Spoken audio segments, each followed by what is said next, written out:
আসসালামু আলাইকুম রহমতুল্লাহ বারাকাতুহু। প্রিয় দিনী ভাই এবং বোনেরা, আমরা অনেকেই জানি না যে পাঁচ ওয়াক্ত নামাজের মধ্যে কোন কোন রাকাতে সূরা ফাতিহার সাথে অন্য সূরা মিলাতে হয়। তো আজকে আমি পাঁচ ওয়াক্ত নামাজের বিষয়ে খোলাসা বলে দিব, যাতে করে আপনাদের মধ্যে পাঁচ ওয়াক্ত নামাজ নিয়ে কোনো রকম আর সন্দেহ থাকে না, কোনো রকম ডাউট থাকে না যে কোন রাকাতে সূরা ফাতিহার সাথে অন্য সূরা মেলাতে হবে, অন্য সূরা পড়তে হবে, এরকম কোনো সমস্যা থাকবে না। পুরোপুরি পাঁচ ওয়াক্ত নামাজ শর্ট করে একদম আপনাদের ক্লিয়ার করে দেব, কোনো রকম ডাউট থাকবে না। তো আপনাদের কাছে অনুরোধ হলো ভিডিওটি শেষ পর্যন্ত দেখবেন, একটু স্কিপ করবেন না। আর হ্যাঁ, ছোট্ট একটা অনুরোধ করে রাখি ভিডিওর শুরুতেই, আপনাদের ছোট্ট একটা অনুরোধ করে রাখি। সেই অনুরোধটি কি, আপনারা যারা যারা ভিডিওটি দেখতেছেন অবশ্যই ভিডিওতে একটি লাইক দিবেন এবং চ্যানেলটিতে নতুন হয়ে থাকলে চ্যানেলটিকে সাবস্ক্রাইব করে দিবেন, যাতে করে এরকম উপদেশমূলক ভিডিও ছাড়ার সঙ্গে সঙ্গে আপনাদের কাছে নোটিফিকেশনটি চলে যায়। তো চলুন শুরু করা যাক। সর্বপ্রথম আমরা ফজরের নামাজ দিয়ে শুরু করব, কেননা আল্লাহ রাসূল সাল্লাল্লাহু আলাইহি ওয়াসাল্লাম হাদিসের মধ্যে বলছে, দুনিয়া যত আছে পুরো দুনিয়াটা থেকে সব থেকে উত্তম ফজরের 2 রাকাত সুন্নত। তো ফজর দিয়ে শুরু করি এবং প্রতিটা নামাজের বিষয়ে বলবো, আপনার ধাপে ধাপে বলবো। আমি যেভাবে বলতেছি আপনারা ওইভাবে আমল করার চেষ্টা করবেন, কেননা এগুলো আমি কোরআন এবং হাদিস থেকে দেখে বিশ্লেষণ করার পরে এগুলো আপনাদের কাছে তুলে ধরতেছি। তো চলুন শুরু করা যাক। সবার প্রথম ফজরের 2 রাকাত সুন্নতের মধ্যে সূরা ফাতিহার সাথে সূরা মিলাতে হবে কি হবে না? দেখো, ফজরের 2 রাকাত সুন্নতের মধ্যে আপনাকে সবার প্রথমে সূরা ফাতিহা পড়তে হবে, তারপরে সূরা ফাতিহার সাথে আরেকটা সূরা মেলাতে হবে। সেটা আপনি যা পারেন।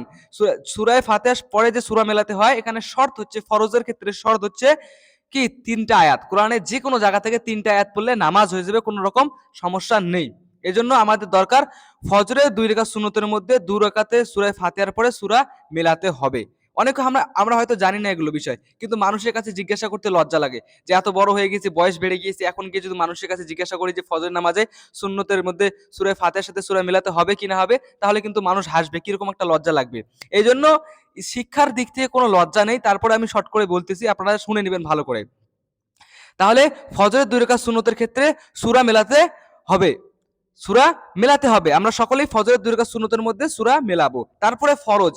ফরজের ক্ষেত্রে আমরা এটা সকলেই জানি, আমরা যারা যারা মসজিদে নামাজ পড়তে যাই, ফজরের ফরজ 2 রাকাতের মধ্যে কিন্তু সূরা ফাতিহার পরে সূরা মেলানো হয়। সেটা আপনি যেখান থেকে খুশি মেলাতে পারেন। কিন্তু ফজরের 2 রাকাত ফরজ নামাজের পরে যে সূরাটা মেলানো হয়, সেখানে সুন্নত অনুযায়ী ভালো হচ্ছে বেশি লম্বা একটু সূরা পড়া। 30 আয়াত হাদিসের মধ্যে আসছে, কোরআন শরীফে হাদিসের মধ্যে আসছে 30 আয়াত পড়া। তো আমার যতটুকু সম্ভব, আমার যতটুকু সবথেকে বড় সূরা যেটা জানা আছে, চেষ্টা করব ফজরের নামাজে সবসময় বড় কেরাত পড়ার জন্য। তারপরে জোহরের নামাজ শুরু করি। যদি আপনি জোহরের নামাজ বুঝতে পারেন, আমি বলি সমস্ত নামাজ আপনি বুঝতে পারবেন। যদি আপনি জোহরের নামাজ বুঝতে পারেন, সমস্ত নামাজ বুঝতে পারবেন। এখানে আর কোনো রকম সন্দেহ, কোনো রকম কিচ্ছু নেই। তো চলুন শুরু করা যাক। জোহরের নামাজ। জোহরের নামাজের সর্বপ্রথম আমরা জানি যে 4 রাকাত সুন্নত আছে। এটা সুন্নতে হচ্ছে কি, লাজিম। এটা সুন্নত জরুরি, এটা সুন্নত পড়া জরুরি, এটা সুন্নত ছেড়ে দিতে পারবেন না। ফজর এবং জোহরের সুন্নত, 5 ওয়াক্ত নামাজের মধ্যে ফজর এবং জোহরের সুন্নত কিন্তু জরুরি। প্রিয়দিনী ভাই এবং বোনেরা, 5 ওয়াক্ত নামাজের মধ্যে ফজরের 2 রাকাত সুন্নত আর জোহরের 2 রাকাত সুন্নত সবথেকে জরুরি, ভালো, বেহতার, আলা, পড়াটা ভালো, আমরা সকলেই পড়বো। তারপরে ফজরের 2 রাকাত জোহরের 4 রাকাত সুন্নত আমরা কিভাবে পড়বো? প্রথম রাকাতে আপনি সূরা ফাতিহা পড়বেন, সূরা ফাতিহার সাথে একটা সূরা মেলাবেন, যেটা খুশি পারেন। আলাম তারা মেলাতে পারেন, লিইলাফি মেলাতে পারেন, কোনো রকম সমস্যা নেই। তারপরে দ্বিতীয় রাকাত পড়বেন, দ্বিতীয় রাকাতের পরেও সূরা ফাতিহার সাথে যেকোনো একটা সূরা মেলাবেন। তারপরে তৃতীয় রাকাত পড়বেন, 3 নম্বর রাকাতের মধ্যেও কিন্তু সূরা ফাতিহার সাথে একটা সূরা মেলাতে হবে।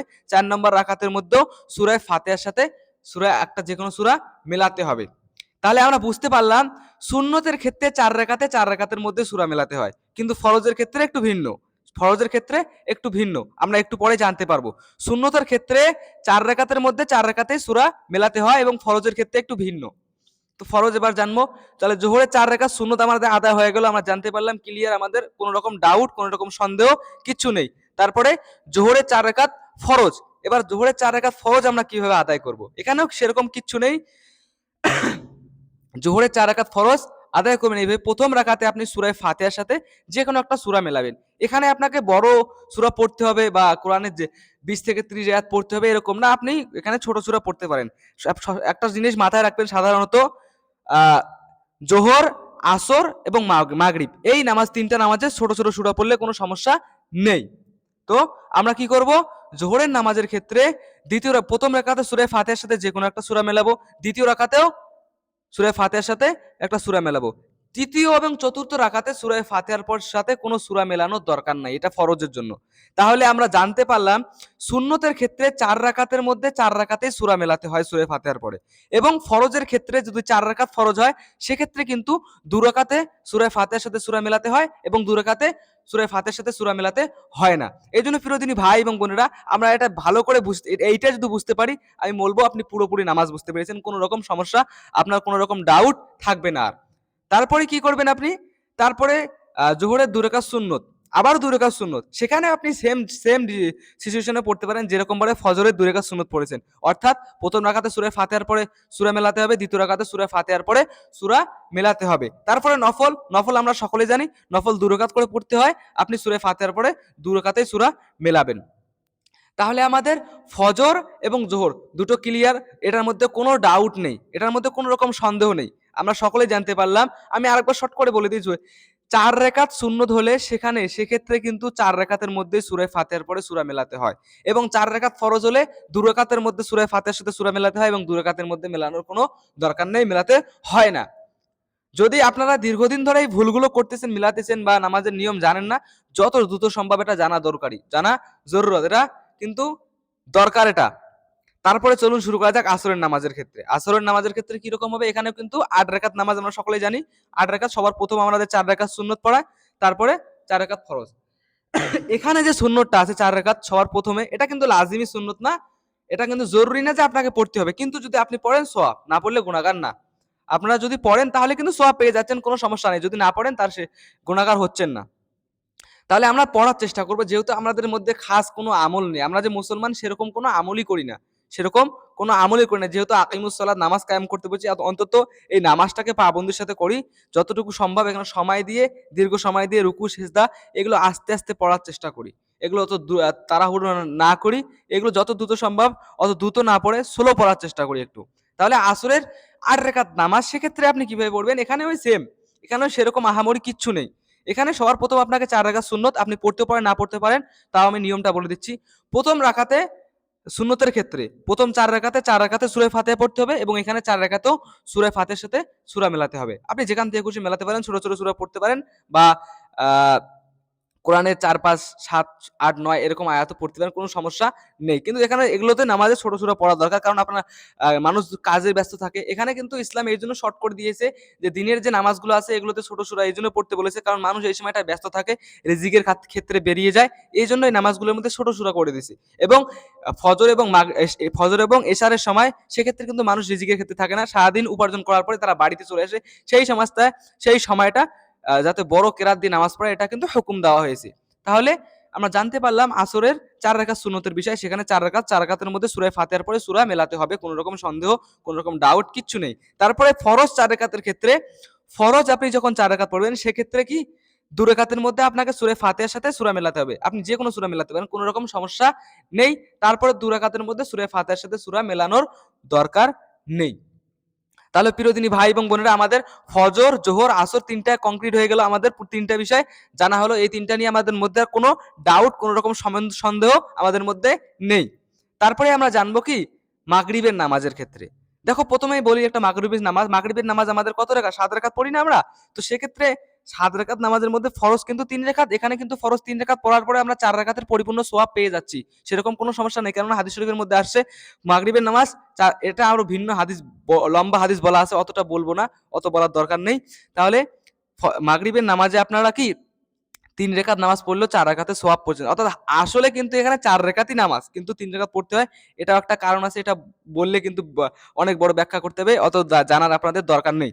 তাহলে মাগরিবের নামাজে আপনি কি করবেন, সবার প্রথম মাগরিবের নামাজে আপনাকে 3 রাকাত ফরজ পড়তে হয়, সেক্ষেত্রে আপনি 2 রাকাতের মধ্যে সূরা ফাতিহার সাথে সূরা মেলাতে পারেন, কোনো সমস্যা নেই। এখানে সূরা ফাতিহার সাথে সূরা মেলাতে পারেন, আপনি ছোট্ট সূরা, আপনি যদি ব্যস্ত থাকেন ছোট্ট সূরা মেলাবেন, অথবা যদি আপনার হাতে সময় থাকে সেক্ষেত্রে এখানে বড় সূরা পড়াটা দরকার নেই, আপনি ছোট সূরাই পড়বেন। তাহলে কিন্তু সূরাগুলো সহি শুদ্ধভাবে, কেরাতগুলো সহি শুদ্ধভাবে, এবং নামাজটা স্লোলি পড়ার চেষ্টা করবেন, নামাজ তাড়াহুড়ো করে পড়বেন না, কেননা ছোট্ট একটা হাদিস শরীফের মধ্যে বলে দেই, বেশি কথা বাড়ানোর দরকার নেই, বেশি সময় নিব না, ছোট্ট একটা হাদিস, নামাজ যে সব সময় তাড়াহুড়ো করে পড়ে, খুব তাড়াতাড়ি পড়ে, অর্থাৎ আসে মসজিদে সবার শেষে আসে, মানে সবার শেষে সবাই মসজিদে আসার পরে আসে, কিন্তু সবার আগে চলে যায়। এদেরকে ধিক্কার জানায় আল্লাহ, এদেরকে ধিক্কার জানায় আল্লাহ। এদের নামাজ কাল কিয়ামতের দিন কাগজের মতো টোপলা করে এদের মুখে ছুঁড়ে মারা হবে, হাদিস শরীফের মধ্যে আসে। তো আমরা নামাজগুলোকে একটু সময় দিয়ে ভালো করে আল্লাহকে খুশি রাজি করার উদ্দেশ্য নিয়ে স্লোলি পড়ার চেষ্টা করব। তাহলে মাগরিবের নামাজে আমরা 3 রাকাত ফরজ, সেক্ষেত্রে আমাদের কি 2 রাকাতের মধ্যে সূরা ফাতিহার সাথে সূরা মেলাতে হবে। সেটা আপনি যাই পড়েন, কোরআন থেকে যে কোনো 3টি আয়াত পড়লে হয়ে যাবে, 3টি করে আয়াত পড়লেই হয়ে যাবে। তারপরে রাকাতে সূরা ফাতিহার সাথে সূরা মেলানোর দরকার নেই। তাহলে প্রথম 2 রাকাতে সূরা ফাতিহার সাথে সূরা মেলাতে হবে, তারপরে রাকাতে সূরা ফাতিহার সাথে সূরা মেলানোর দরকার নেই। তারপরে সুন্নত 2 রাকাতে আপনি সেম ভাবে পড়বেন।